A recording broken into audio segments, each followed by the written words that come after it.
Hello students, welcome back in your own YouTube channel that is Trust Tutorials. So आज हम करने वाले सबसे ज़्यादा इम्पोर्टेंट चीज़, हम स्टार्ट करने वाले डेरिवेटिव्स को। ठीक है, तो डेरिवेटिव्स आपका क्लास 11th में भी है, क्लास 12th मैथमेटिक्स में भी है। मुझे नहीं पता कि आप क्लास 11th के हो या क्लास 12th के हो, बट मुझे इतना पता है कि अगर क्लास 11th के हो तो सबसे पहले आपने एक चैप्टर पढ़ लिया होगा, स्लोप वाला। ठीक है जी, जिसके अंदर स्लोप आता है, टेंजेंट आता है, नॉर्मल लाइन आती है, तो ये जब आपने पढ़ लिया होगा। अगर आप 12th के अंदर हो तो आप तो डेरिवेटिव्स के बारे में भी बहुत कुछ जानते होगे कि डेरिवेटिव्स क्या हैं, उसके फॉर्मूले क्या। बट हम आज जो बात करने वाले हैं वो है बिहाइंड द स्क्रीन, मतलब जो चीज़ स्कूल में लैग कर दी जाती है कि कॉन्सेप्ट क्लैरिटी को साइड में रखते हुए सिर्फ फॉर्मूले बताकर हम स्टार्ट कर देते हैं क्वेश्चन को, और क्वेश्चन हो भी जाते हैं और नंबर मिल भी जाते हैं। ठीक है, सो आज वो बात नहीं करने वाले, आज हम बात करने वाले प्रैक्टिकलिटी की कि भाई प्रैक्टिकल चीज़ क्या है। ठीक है, तो आज हम कुछ चीज़ों के बारे में डिस्कस करेंगे। सो एक ज़्यादा टाइम नहीं लूँगा। आप कई बच्चे सोचेंगे यार ये वाली वीडियो क्या देखनी है, कॉन्सेप्ट ही तो है, आएगा तो सही, नहीं आया तो सही। लेकिन बेटा एक चीज़ का ध्यान रखना, अब जो पेपर आने लग गए हैं आपके MCQ बेसिस पे, तो उसके अंदर जितना ज़्यादा आपके कॉन्सेप्ट को लेकर उस पर कॉन्सेप्ट क्लैरिटी है, कॉन्सेप्ट पे पकड़ है, उतना ही आपके लिए क्या है, बेनिफिशियल है बेटा। सो ठीक है, स्टार्ट करते हैं कॉन्सेप्ट और डेरिवेटिव से। ठीक है, सो पहले ना मैं एक फंक्शन लेता हूँ, let me take a function. So the function is fx is equal to be 5x। ठीक है, या फिर हम इसको नॉर्मल वे में जैसे हम बचपन में लिखते थे, हम लिख सकते हैं y is equal to 5x। हमने ये एक फंक्शन ले लिया। ठीक है, मतलब एक फंक्शन। अब क्या मैं इसका ग्राफ ड्रॉ कर सकता हूँ? हाँ भाई, ड्रॉ कर सकते हैं। तो भाई पहले ना एक बॉक्स बना लेते हैं जैसे हम बचपन में प्यारे से बनाते थे। ठीक है, बिल्कुल मैं जो कॉन्सेप्ट बचपन से चलते आ रहा है ना, उसी को लेकर मैं आपको रिलेटेड करवाऊंगा। ऐसा नहीं कि कुछ भी हो रहा है। चलो अब ये डब्बा हटा देते हैं, थोड़ा लंबे में लिखते हैं इसको। सो अगर मैं यहाँ पे y लिखूँ, ठीक है, अगर मैं यहाँ पे y लिखूँ और यहाँ पे मैं लिख दूँ x, यहाँ पे लिख दूँ x, या फिर यहाँ पे x और यहाँ पे y, जैसे आपको। ठीक है, सो अब मैं क्या देख सकता हूँ कि अगर if I am putting x के अंदर अगर मैं 1 भर रहा हूँ तो y क्या आ रहा है, 5 आ रहा है कि नहीं आ रहा है? इस फंक्शन में डाल के देखो। और अगर मैं x के अंदर 2 भर रहा हूँ तो y 10, अगर मैं x के अंदर 3 भर रहा हूँ तो y 15, अगर मैं x के अंदर 4 भर रहा हूँ तो y 20, 5 भर रहा हूँ तो 25, और इट इज़ एंडलेस है। और अभी तो मैंने सिर्फ पॉजिटिव भरे हैं, अभी नेगेटिव भी तो हो सकते हैं ना। अभी मैंने सिर्फ कौन से भरे हैं बेटा, सिर्फ पॉजिटिव नंबर भरे हैं। मैं क्या हो सकता है यहाँ पे, नेगेटिव भी आ सकते हैं। ठीक है, तो अभी उनको साइड रखते हुए अभी मैं क्या कर रहा हूँ, अभी मैं सिर्फ इस पे ध्यान दे रहा हूँ। तो अभी से मैंने 5 नंबर लिए। क्या मैं इससे ग्राफ ड्रॉ कर सकता हूँ बेटा? हाँ, मैं इसका ग्राफ इजीली ड्रॉ कर सकता हूँ। So this is this graph.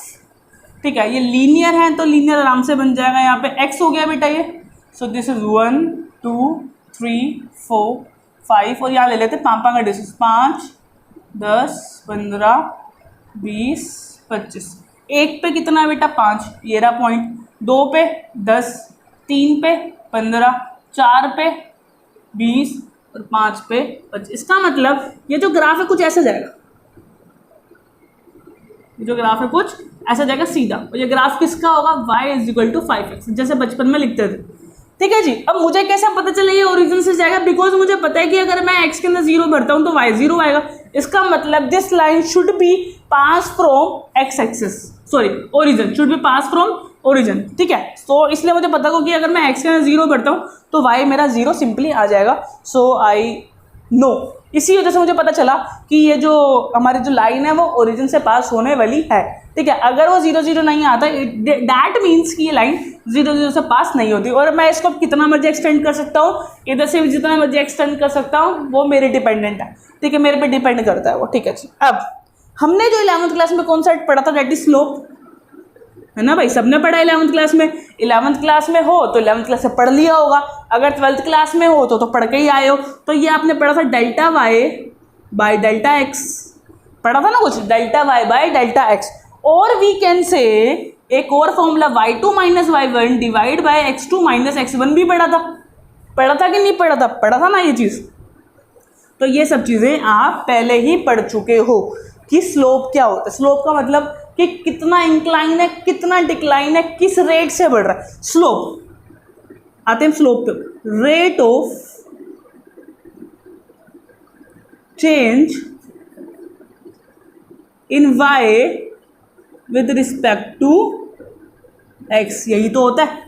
Slope का मतलब क्या होता है, रेट ऑफ चेंज, किस रेट से चेंज हो रहे हैं y किस रेट से चेंज हो रही है, y है ना, y किस रेट से चेंज हो रहा है जब x बढ़ रहा है, या फिर y किस रेट से गिर रहा है जब x गिर रहा है। ठीक है, अच्छा अगर मैं यहाँ पर पर्टिकुलरली अगर मैं यहाँ पे सिर्फ चेंज निकालूं, भाई अगर मैं यहाँ पे चेंज निकालूंगा, इसको तो छोड़ दो। ठीक है, या फिर अगर मैं 0.00 ऊपर रख देता हूँ, 0 इधर 0 इधर, तो इसको डैश लगाते हैं, इसमें चेंज कितना आया 5 का, इसमें चेंज कितना आया 5 का, इसमें चेंज 5 का, इसमें चेंज 5 का, इसमें चेंज 5 का, सब में चेंज कितना आ रहा है 5 का। अगर मैं चेंज इन y निकाल रहा हूँ, अगर मैं चेंज इन x निकालता हूँ सब तब कितना चेंज आ रहा है सब में, डैश 1 1 1 1 1 का, तब कितना चेंज आ रहा है सब में 1 1 1 और 1 का, तब कितना चेंज आ रहा है 1 1 1 का। और अगर मैं इसका स्लोप निकाल दूं, तो क्या आएगा delta y by delta x, मुझे पता अच्छे से क्या आएगा, पहले डैश 5 5 5 5 और 5, ये बहुत 5 हो गए ना। स्लोप भी समझ आया मेरे को क्या होता है स्लोप। अच्छा जी ठीक है, अभी तो ये स्ट्रेट लाइन थी, अभी क्या थी बेटा, ये बिल्कुल स्ट्रेट लाइन थी। ओके, सो इसका स्लोप 5 5 5 आ गया। अब यूज करते हैं डेरिवेटिव्स का, तो डेरिवेटिव का यूज करने के लिए मैं आपको सबसे पहले एक फॉर्मूला सिखाना चाहता हूँ, फॉर्मूला जो कि है x की पावर n है, और अगर मुझे उसका डेरिवेटिव करना है x की power n, let us assume x की पावर 8 है, अगर मुझे उसका डेरिवेटिव करना है, तो उसके लिए एक फॉर्मूला है, दैट इज nxn-1। क्या है nxn-1, दैट इज कि अगर मान के चलो x की पावर n है, तो ये अगर जो बच्चे 12th क्लास में है ना, वो उनको पता है कि ये फॉर्मूला क्या है। x की पावर n का फॉर्मूला होता है x की पावर 8, दैट इज, और यहाँ पे x की पावर n nxn-1, और अगर इस एग्जाम्पल के अकॉर्डिंग देखें 8x की पावर 7, तो ये आता है बेसिकली, अगर मैं एक x की पावर 8 का डेरिवेटिव करता हूँ तो आंसर बिकम 8x की पावर 7। लेकिन एक तो फॉर्मूला ही हो गया, बेटा। फॉर्मूला 1 क्या हो गया, x की पावर n है तो आंसर हो जाता है n x की पावर n-1। और एक और फॉर्मूला जो हमने पढ़ा था 11th क्लास में डेरिवेटिव के अंदर ही, सेकंड फॉर्मूला लिख रहा हूँ यहाँ पर, दैट इज मान लेते हैं ax मान लेते हैं। अगर मैं ax का डेरिवेटिव करता हूँ तो डेरिवेटिव में आंसर आता है सिर्फ a। ये फॉर्मूले हैं, जो 11th क्लास के बच्चे वीडियो देख रहे होंगे तो घबराने की जरूरत नहीं है। पहला फॉर्मूला डेरिवेटिव का है x की power n is equal to nxn-1, और अगर मैं सेकंड फॉर्मूले की बात करता हूँ, अगर ax है, अगर ax हमारा डेरिवेटिव करना है हमें ax का, तो आंसर a देगा। क्या देगा बेटा, a। शर्त ये होनी चाहिए a क्या है, यहाँ पे कांस्टेंट है, कोई भी वैल्यू। फॉर एग्जांपल एक और ले लेते हैं एग्जांपल यहाँ पर कि कैसे अप्लाई होगा। मान लेते 7x है तो इसका डेरिवेटिव हो गया 7। मान लेते 8x है, इसका डेरिवेटिव क्या हो गया 8। मान लेते हैं 6x है तो इसका डेरिवेटिव क्या हो गया 6। मान लेते हैं 5x है तो इसका डेरिवेटिव क्या हो गया 5। बस यहीं देखो, अब यहीं देखो बेटा, ये क्या आ गया ax, इसका डेरिवेटिव a होता है, 7x का 7, 8x का 8, 6x का 6, 5x का 5, और ये जो इक्वेशन है वो क्या 5x है। क्या इक्वेशन है 5x। इसका मतलब जब मैं 5x का डेरिवेटिव करूंगा, तो जो डेरिवेटिव का आंसर है वो मेरा क्या आएगा 5। वो मेरा बेटा क्या आएगा 5 आएगा कि नहीं आएगा, 5 आएगा। और अगर ये मेरा 5 आ रहा है तो ये क्या है, ये है rate of change in y, कि y में कितना चेंज हो, देखो 5 ही तो था, कि y में कितना चेंज हो रहा है विद रिस्पेक्ट टू किसके, x के। मतलब x के बढ़ने से y में कितना चेंज आ रहा है, कितना रेट ऑफ चेंज है y के अंदर जब मैं x के अंदर कोई चीज को चेंज करता हूँ। जब मैं x के अंदर कुछ बढ़ाता हूँ तो y में कितना चेंज आएगा। समझ रहे हो? थोड़ी सी फील आ रही है भाई क्या कर रहे हैं? इसका मतलब एक्स में जितना मर्जी बढ़ा लो, हमेशा जो रेट ऑफ चेंज होगा वो कितना आएगा? The rate of change is 5 5 5 और 5, ठीक है जी।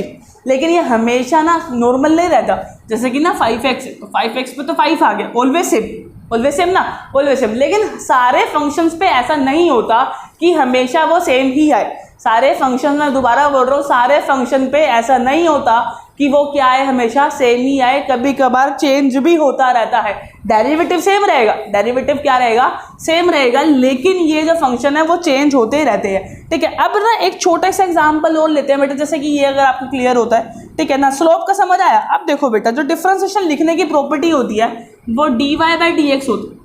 कैसे रिप्रेजेंट करते हैं डिफरेंशिएशन को? dy/dx से रिप्रेजेंट करते हैं। कैसे रिप्रेजेंट कर सकते हैं? dy/dx से रिप्रेजेंट करते हैं, ठीक है जी। अब अगर dy/dx से रिप्रेजेंट करते हैं, अगर dy/dx से रिप्रेजेंट करते हैं, सो दैट मीन्स कि हमने, अच्छा मैंने अभी एक बात बताई ना कि भाई देखो ना, ये 5 क्या है? रेट ऑफ चेंज डेरिवेटिव के लिए बोला, रेट ऑफ चेंज स्लोप के लिए बोला, डेरिवेटिव के लिए क्या बोला? रेट ऑफ चेंज, स्लोप के लिए क्या बोला? Rate of change. इस स्लोप को लिखने का तरीका डेल्टा, लेकिन डेरिवेटिव को लिखने का तरीका डी, तो दोनों में फर्क क्या है भाई? इसकी जगह भी डेल्टा यूज कर लेता ना भाई। हम बोल रहे हैं कि अगर स्लोप निकालो तभी भी 5 आ रहा है, अगर मैं डिफरेंशिएशन निकाल रहा हूं तब भी 5 आ रहा है। इसका मतलब स्लोप और डिफरेंशिएशन तो सेम ही है। मैं क्या बोलना चाहता हूँ? स्लोप और डिफरेंशिएशन सेम ही है। अगर आप किसी भी लाइन का, किसी भी कर्व का, अगर आप डेरिवेटिव कर देते हो तो आपके पास उस कर्व का स्लोप आ जाता है। उस कर्व का क्या आ जाता है बेटा? स्लोप आ जाता है। दोबारा से बोलता हूँ, अगर आप किसी भी लाइन, किसी भी कर्व, किसी भी फंक्शन, चाहे वो साइनस फंक्शन क्यों ना हो, कोसेक्स फंक्शन क्यों ना हो, साइनस इनवर्स फंक्शन क्यों ना हो, कोसेक्स इनवर्स फंक्शन क्यों ना हो, तो जब भी हम डेरिवेटिव करते हैं तो उसका क्या आ जाता है बेटा? स्लोप आ जाता है। क्या आ जाता है बेटा? स्लोप आ जाता है। तो इतनी सी बात को समझने के लिए मैं एक एग्जांपल आपके सामने और रखता हूं अपनी तरफ से, ठीक है जी। तो इतनी सी बात, हाँ अब डेल्टा और डी की बात हो रही थी ना। अब मान लेते हैं कि एक कर्व ऐसा नहीं है जो इतना प्यारा स्ट्रेट कर्व है। मान लेते हैं कि एक कर्व कुछ ऐसा है, ये कर्व है, ये कुछ ऐसा जा रहा है। अगर आप लोगों ने थोड़ी सी साइंस की 9th क्लास की साइंस पढ़ी होगी मोशन चैप्टर के अंदर, तो उसी का थोड़ा सा यूज करूंगा क्योंकि वो आप पढ़ चुके हो बेटा। तो ये अगर ये बोलूं तो ये है हमारा increasing function, this is my increasing function. कि किसी भी फंक्शन का, यहाँ पे मुझे नहीं पता क्या है, कि एक्सिस कौन सी है, लेकिन मुझे ये पता है देख कर कि ये इंक्रीजिंग फंक्शन को शो कर रहा है। अगर ये कर्व कुछ इस तरीके का बना होता तो this is known A decreasing function curve. कि किसका कर्व होता है? ये डिक्रीज जा रहा है। और अगर ये जा रहा होता है, इसका मतलब तो स्लोप तो सेम ही है, सीधा बढ़ता जा रहा है। अब मान के लेते हैं, अगर मैं यहाँ और इस पॉइंट पे, अगर मैं इन दोनों पॉइंट पे स्लोप निकालूं तो इस पॉइंट का स्लोप आ जाएगा, यहाँ से यहाँ तक का आएगा स्लोप, यहाँ से यहाँ तक का स्लोप आ जाएगा ना, फिर यहाँ से यहाँ तक का स्लोप आ जाएगा। लेकिन और तो मैं डेरिवेटिव क्या होता है बेटा? डेरिवेटिव का मतलब है किसी भी कर्व पे, किसी भी एक पर्टिकुलर पॉइंट पे एक टेंजेंट का ड्रॉ होना, दैट इज कॉल्ड डेरिवेटिव्स। कि किसी भी एक पर्टिकुलर पॉइंट पे, अगर मान के चलते हैं किसी भी एक पर्टिकुलर पॉइंट पे अगर हम एक टेंजेंट ड्रॉ कर पा रहे, टेंजेंट क्या होता है? क्लास 10th में पढ़ा होगा सर्कल चैप्टर पे, कि अगर एक सर्कल है तो इस पे पॉइंट है, उस पर एक सीधी लाइन चली जाए तो टेंजेंट होती है। अब थोड़ा सा इसके एलैबोरेटिंग में कि टेंजेंट क्या होता है। मान लो कोई कर्व है, उस पर एक पॉइंट है, अगर उस पर एक स्ट्रेट लाइन चलेगी उस पॉइंट को काटते हुए, that is also known as tangent. ये भी आपने पढ़ा होगा क्लास 11th के अंदर जब स्लोप वाला चैप्टर हम कर रहे थे, ठीक है जी। तो स्लोप जब निकालते हैं वो किसी भी पर्टिकुलर पॉइंट का होता है, वहां पे एक आ जाती है, टेंजेंट रो हो जाता है। तो इसका मतलब मैं ये बोल सकता हूं कि डेरिवेटिव उस पॉइंट का नहीं निकल सकता जो एक पर्टिकुलर पॉइंट हो, मतलब उसके आगे पीछे कुछ ना हो, उसके आगे पीछे कर्व ना हो। इसका एग्जांपल भी मैं अभी इसी वीडियो में दूंगा। अभी पहले फोकस करते हैं कि इसका नाम dy/dx क्यों रखा और इसका Δy/Δx क्यों रखा।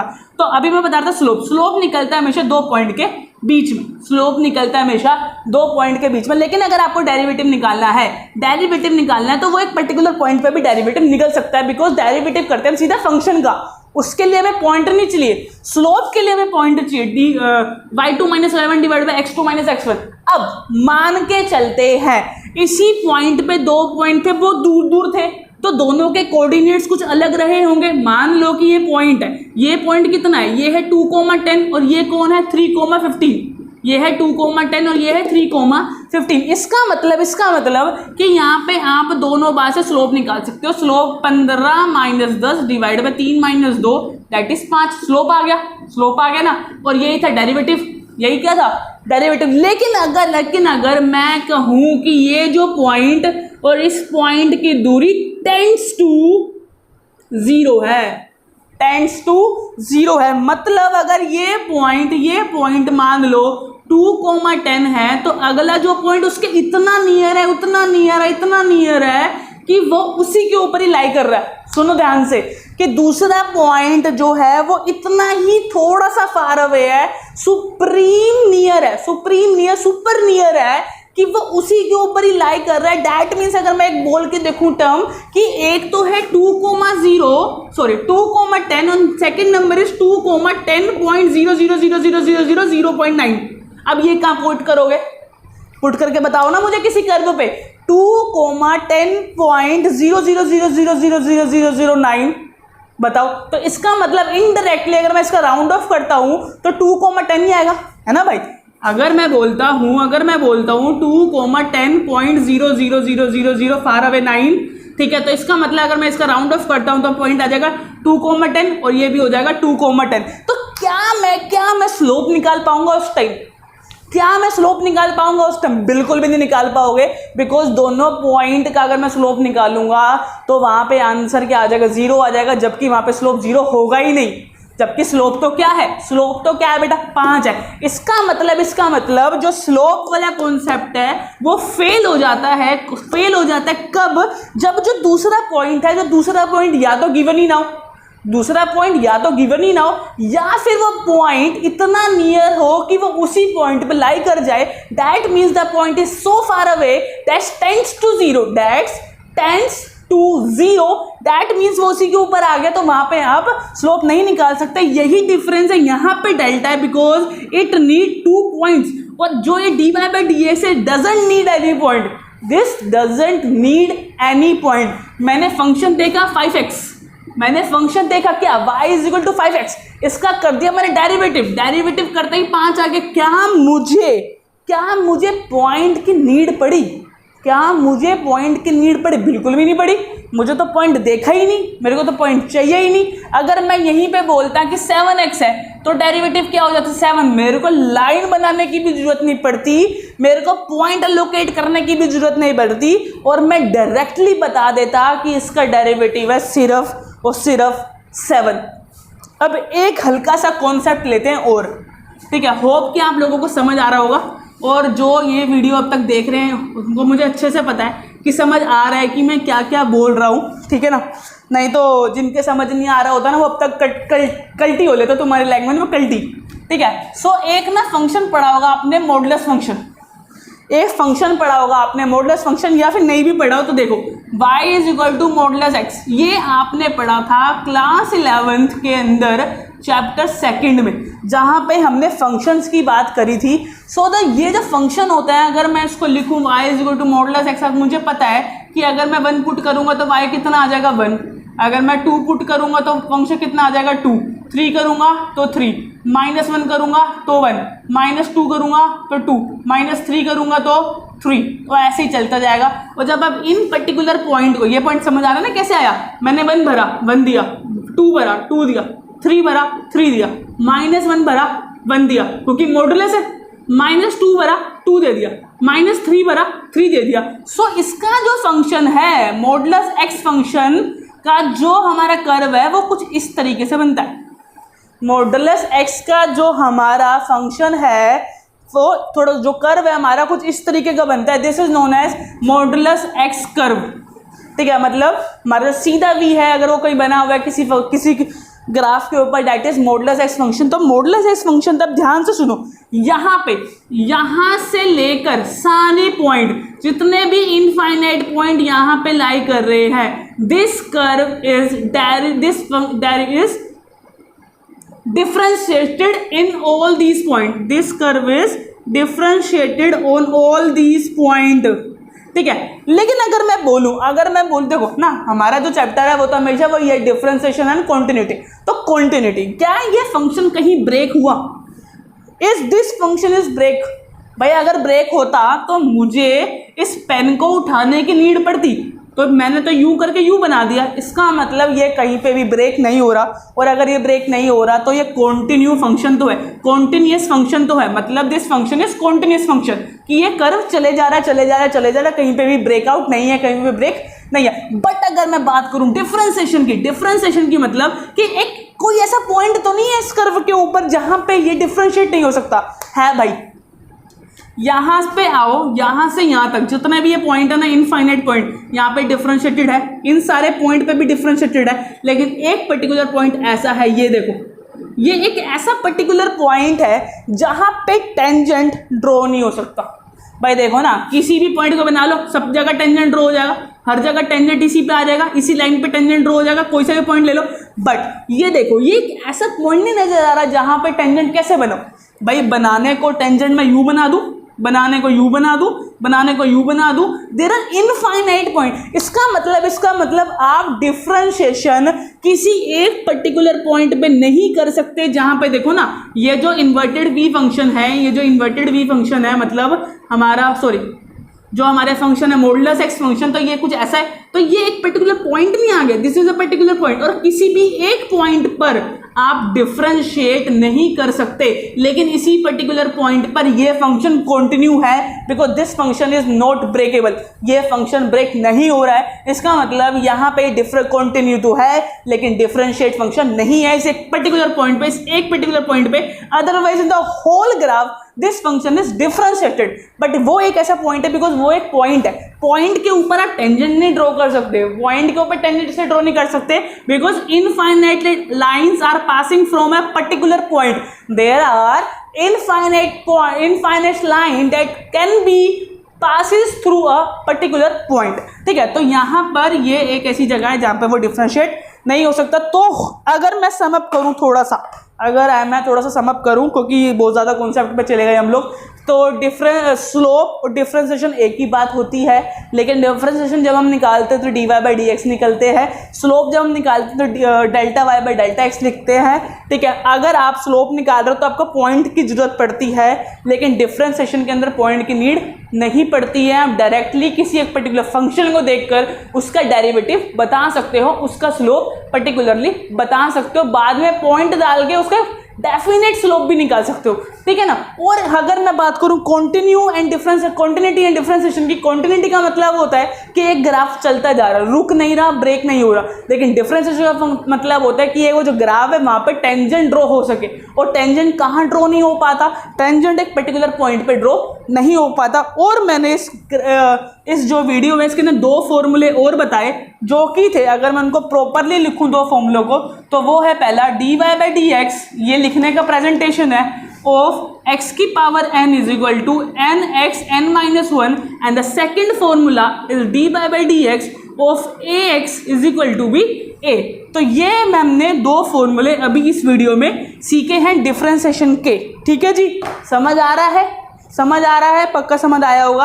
अगर आप यहाँ तक इस वीडियो में टिके रहे तो इसका मतलब आपने पूरा जो कॉन्सेप्ट है बहुत ज़्यादा एंजॉय करा है और बहुत ज़्यादा अपना 100% दिमाग का लगाया है। ठीक है, चलो बाय बाय, फिर मिलते हैं हम नेक्स्ट वीडियो के अंदर। मैं आपको सिखाऊंगा कि आपको फॉर्मूले कैसे लर्न करने हैं, कौन कौन से फॉर्मूले हैं, उसके बाद हम सीखेंगे चेन रूल और उसके बाद आएंगे एक्सरसाइज पे। ओके बेटा, बाय बाय।